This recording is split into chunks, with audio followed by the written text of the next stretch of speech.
झुडो में पाकिस्तान कोहली इतिहाद पारां कुछ ॾींहं अॻु कुंडरी में भेण जी लॼ बचाईंदे क़तुलु थियल भेरू कोहली जे क़ातिलनि जी गिरफ़्तारी लाइ सवे माण्हुनि एहतजाजी रैली कढी धरणो हयो वियो। पाकिस्तान कोहली इतिहाद जे मरकज़ी सदर सेठ Lalchand Kohli, comrade Pahlaj Kohli, Devdatt Kohli, comrade Neemdas Kohli, engineer Manohar Kohli ji अॻवानी में कोहली बिरादरियुनि जे सवे माण्हुनि झुडो बाईपास स्टेशन रोड खां रैली कढी मालपीड़ी ग्राउंड ते धरणो हयो। धरणे खे ख़िताब कंदे अॻवाननि चयो त घणे वक़्त खां सिंध में मिसकिन मज़लूम ऐं पोरियत माण्हू महफ़ूज़ नाहिनि। वक़्त ब वक़्त बाअसर ऐं ज़ालिम कुवतुनि पारां धरती जे असल वारसनि सां ॾाढ जबर ऐं ज़ुल्म जो अणखुट सिलसिलो जारी आहे।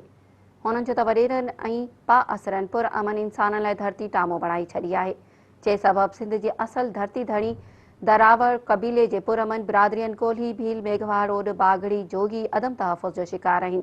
हुननि चयो त ज़ालिम ऐं जाबिर माण्हू मज़हब जी आड़ में असांजो नाबालिग नियाणियूं अगवा करे जबरी मज़हब मटाइनि था।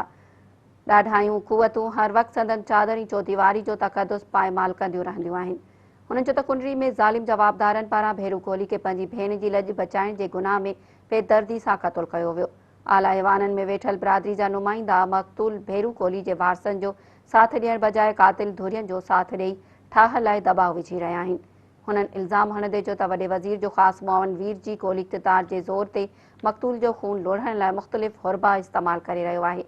हुननि कुंडरी जे SHO आतिफ शाह समेत भेरू कोहली जे क़तल ते जुड़ियल समूरी टीम ते अदम एतमाद जो इज़हार कंदे वाक़े जी शफ़ाफ़ जांच करे क़ातिलनि जी गिरफ़्तारी जो मुतालबो कयो।